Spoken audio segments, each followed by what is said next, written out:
tonight, changes are coming to the city of Clinton. Its historic downtown is getting $70,000 in federal funding to repair old buildings. One actually dates back to 1890. 10 News reporter Jacinda Render tells us how they plan to use that money. Sure, that building is the oldest remaining building in downtown Clinton that we know of. It was a general store that opened in 1890. The old general store, which is now an antique shop, is the oldest building in downtown Clinton. It is just one of the 5 buildings that will get repairs using state funds. A general store in the 1890s would have sold clothing, harnesses for your horses.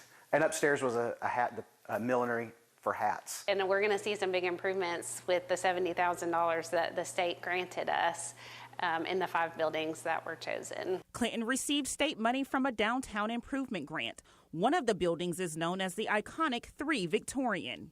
The money will replace windows and doors and go towards repainting and lighting repairs.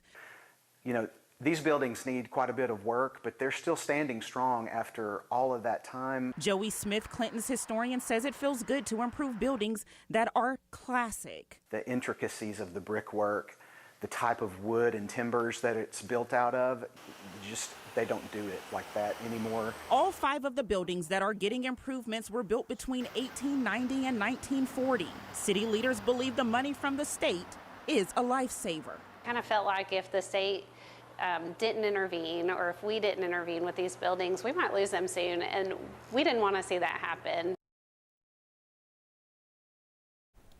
16 cities across the state were recipients of the Downtown Improvement Grant. In all, $1 million handed out to these communities. Clinton will begin their repairs in January.